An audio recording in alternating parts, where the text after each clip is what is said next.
పంచదశి మహామంత్రము. శ్రీ విద్యలో మొట్టమొదటిగా మనం చెప్పేవంటి మంత్రం ఏమిటి అంటే బాలామంత్రము అన్నాం. ఆ తర్వాత చెప్పేది రెండో మంత్రం పంచదశి మహామంత్రం. ఇక్కడ ఒక విషయం గుర్తుపెట్టుకోండి, బాలామంత్రం చెప్పిన తర్వాత సామాన్యంగా షరక్షరి 6 అక్షరాలు ఉన్నటువంటి మంత్రాన్నే మనం జపం చేస్తామని చెప్పుకున్నాం.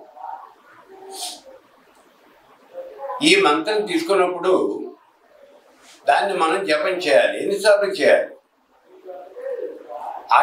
లక్షలు చేయాలి. బాలామంత్రాన్ని కనీసం 6 లక్షల సార్లు అయినా సరే 6 లక్షలు మనం జపం చేయాలి. అసలు శ్రీ విద్య మొత్తానికి ఈ బాలామంత్రమే ఆయువు పట్టు అని చెప్పుకున్నాం కదా. ఐం క్లీం సౌ ఈ 3 బీజాలేను అని చెప్పాను. ఈ 3 అసలు శ్రీ విద్యలో ఉన్నటువంటి బీజాక్షరాలు. అయితే మరి ఇది 6 లక్షలు చేస్తే సరిపోతుందా అండి? సరిపోతుందా అనేటటువంటిది ఏం లేదు ఇక్కడ. నువ్వు పూర్ణ దీక్ష తీసుకున్నప్పటికీ కూడా బాలామంత్రాన్ని మాత్రమే పునశ్చరణ చేసినటువంటి వాళ్ళు, అలా పునశ్చరణ చేస్తూ దాన్నే ఉపాసన చేసినటువంటి వాళ్ళు చాలా మంది ఉన్నారు. మనకి చాలాసార్లు మనం పేరు పెట్టి ఉంటాం, తాడేపల్లి రాఘవనారాయణ శాస్త్రి గారు. ఆయన బాలామంత్రాన్ని ఉపాసకుడు అంతే. ఇలా పూర్ణ దీక్ష తీసుకునేటువంటి వాళ్ళు చాలా మంది ఉన్నారు. పూర్ణ దీక్ష తీసుకున్నంత మాత్రం చేత ఇంకో మంత్రం చేయకూడదు అనేది లేదు. వాళ్ళకి ఏ మంత్రం మీద పిలిచి ఎక్కువైతే ఆ మంత్రాన్ని చేయొచ్చు. ఆయన రాఘవనారాయణ శాస్త్రి గారు బాలామంత్రాన్ని చేశారు అంతే. మరి వీళ్ళు అక్షరలక్ష చేసి ఆపేస్తారండి? కాదు. అక్షరలక్ష ఏమిటి? కోట్లు జపం చేస్తారు. దాన్ని కోట్లు జపం చేస్తారు. ఇలా బాలమంత్రాన్ని మనం తీసుకున్న తర్వాత ఆ తర్వాత వచ్చే మంత్రం ఏమిటి అంటే పంచదశి మహామంత్రం. పంచదశి మహామంత్రము. పంచదశి మహామంత్రం అంటే పంచదశి అంటేనే అర్థం 15 అని. కాబట్టి ఇక్కడ 15 అక్షరములు కలిగినటువంటి మంత్రాన్ని పంచదశి మహామంత్రము అని అంటారు. 15 అక్షరాలు ఉన్నటువంటి మంత్రాన్ని పంచదశి మహామంత్రము అని అంటారు. అంటే ఈ మంత్రంలో 15 అక్షరాలే ఉంటాయా? ఆ విషయాన్ని మనం తర్వాత చెప్పగలం. ఉంటాయని చెప్తాం మనం. అందులో ఉన్న తేడాలు మళ్ళీ మనం చెప్పగలం. అయితే మనం శ్రీ విద్యలోనే 3 బీజాలు ఉన్నాం కదండి. మరి ఇక్కడ 15 బీజాలు కనిపిస్తూ ఉన్నాయి కదా, పంచదశి మహామంత్రంలో కనిపిస్తున్నాయి. మరి ఈ రెండింటికి లంగర్ ఎలా కుదురుతోందండి? ఇప్పుడు మీకు అనుమానం ఉంది. దానికి చూడండి, బాలమంత్రంలో వాగ్భవ బీజం, కామరాజ బీజం, శక్తి బీజం 3 బీజాలే ఉన్నాయి. మనం చెప్పుకున్న 3 బీజాలు ఇవే.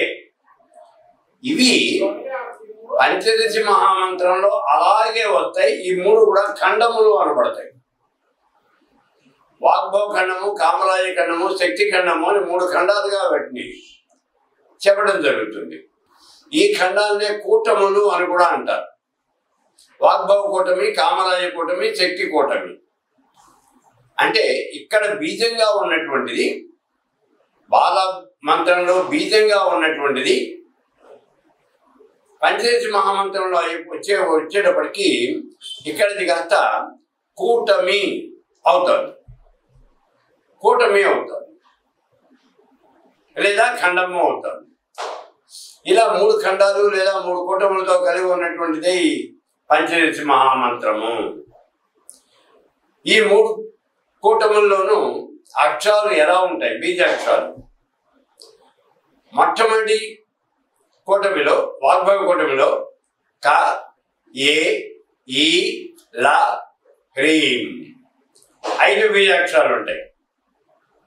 మొట్టమొదటి కూటమిలో 5 బీజాక్షరాలు ఉంటాయి. అలాగే రెండోది కామరాజ కూటమి. అందులో హ, స, క, హ, ల, హ్రీం 6 బీజాక్షరాలు ఉంటాయి. అలాగే మూడవ కూటమి అయినటువంటి ఆ శక్తి కూటమి. శక్తి కూటమిలోకి వచ్చేప్పటికీ స, క, ల, హ్రీం 4 బీజాక్షరాలు ఉంటాయి. ఇలా మొత్తం చూసినట్టయితే చూడండి, మొట్టమొదటి కూటమి వాగ్భవ కూటమిలోనేమో 5 బీజాలు ఉన్నాయి. రెండోదైన కామరాజ కూటమిలోకి వచ్చేప్పటికి 6 బీజాలు ఉన్నాయి. మూడోదైనటువంటి శక్తి కూటమిలోకి వచ్చేప్పటికి 4 బీజాలు మాత్రమే ఉన్నాయి. 6, 4, 10, 5, 15 మొత్తం అక్షరాలు ఎన్ని ఉన్నాయి ఇందులో బీజాక్షరాలు అంటే 15 అక్షరాలు ఉన్నాయి అన్నాం. ఈ 15 అక్షరాలు ఏమిటి అసలు? ఇవన్నీ చరాచర జగత్తుకి ప్రతీక ఈ 15 అక్షరాలు కూడా. అసలు ఈ సామాన్యమైనటువంటి విషయం కాదు. అయితే ఇక్కడ ఈ పంచదశి మహామంత్రము అనేది హాది విద్య, కాది విద్య అని 2 రకాలైనటువంటి విద్యల్లో చెప్పబడుతూ ఉన్నది. హాది విద్య, కాది విద్య. హాది విద్య అంటే ఏమిటి, కాది విద్య అంటే ఏమిటి? ఈ మంత్రం కకారంతో మొదలైతే కాది విద్య, హకారంతో మొదలైతే హాది విద్య. పంచదశి మహామంత్రం కకారంతో మొదలైతే కాది విద్య, హకారంతో మొదలైతే హాది విద్య. మరి కకారంతో మొదలవటం అంటే ఇప్పుడు ఇందాక మనం చెప్పే మంత్రం కయేయ హ్రీం హసక హర హ్రీం సకల హ్రీం. ఈ మంత్రం కకారంతో మొదలైంది కాబట్టి ఇదంతా కూడా కాది విద్య అనబడుతుంది. మరి హాది విద్య ఇంకో రకమైనటువంటి విద్య ఉన్నదా? ఇందులోనే హాది విద్య ఉంది. అంటే హాది విద్యలో మొట్టమొదటి కూటమి హకారంతో మొదలవుతుంది. అంటే హసకల హ్రీం, హసక హర హ్రీం సకల హ్రీం. అందులో కూడా 15 అక్షరాలే ఉంటాయి. ఇక్కడ కకారంతో మొదలైతే అక్కడ హకారంతో మొదలవుతుంది. ఈ రెండింటికి తేడా ఏమిటండి? ఇక్కడ చిన్న అనుమానం వస్తుంది మనకి. ఈ రెండింటికి తేడా ఏమిటి అసలు? ఈ రెండింటికి తేడా ఏమిటి అని అంటే, అసలు ఈ మంత్రము అనేది 2 విధాలుగా చెప్పబడింది. ఇవి ఏమంటే, ఒకటేమో దక్షిణాచార సంప్రదాయము, రెండోదేమో వామాచార సంప్రదాయము అని చెప్తూ ఉంటారు పెద్దవాళ్ళు. దక్షిణాచార సంప్రదాయంలో ఉన్నటువంటి కాది విద్య, వామాచార సంప్రదాయంలో ఉన్నటువంటి హాది విద్య అని చెప్తారు. అయితే మంత్రం జపం చేసేటప్పుడు లేదా మంత్రం పురస్కరణ చేసేటప్పుడు, మంత్రోపాసన చేసేటప్పుడు హాది విద్యలో నియమాలు నిష్టలు ఎక్కువ ఉంటాయి. వామాచార సంప్రదాయం కదా, అందులో నియమాలు నిష్టలు అనేవి కొంచెం ఎక్కువ ఉంటాయి. ఆ నియమాలు నిష్టలు మనం ఖచ్చితంగా పాటించి తీరాలి.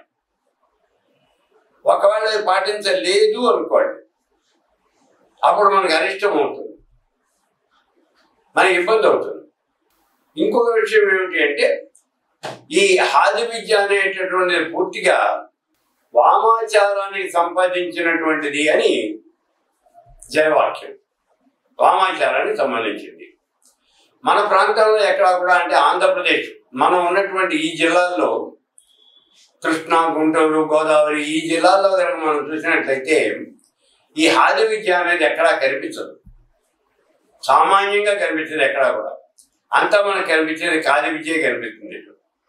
మరి హాది విద్య ఎక్కడుంది? తెలుగు రాష్ట్రాల్లో లేదా? ఉంది. ఎక్కడ? తెలంగాణ ప్రాంతంలో హాది విద్య ఉంది. చూడండి జాగ్రత్తగా. తెలంగాణ ప్రాంతంలో హాది విద్య ఉంది, మన వైపున కాది విద్య ఉంది. అందుకే తెలంగాణ ప్రాంతంలో వాళ్ళు పూజలు అర్చనలు చేసేప్పుడు ఆ అర్చనా విధానంలో బలి ఇవ్వటం అనేది జరుగుతుంది. అది హాది విద్యలో ఉన్నటువంటిది. వామాచార సంప్రదాయం కదా, అందుకని వాడు బలి అనేది ఇస్తూ ఉంటారు. ఈ రకంగా మనం చూసినట్లయితే ఈ కాది విద్య, హాది విద్య 2 రకాలుగాను ఈ పంచదశి మహామంత్రం అనేది చెప్పబడుతుంది. హాది విద్య అనేదేమో తెలుగు రాష్ట్రాల్లో తెలంగాణ ప్రాంతంలో బాగా ప్రాచుర్యంలో ఉంటే, మన ప్రాంతంలోకి వచ్చేప్పటికి కాది విద్య మాత్రమే ప్రాచుర్యంలో ఉంది.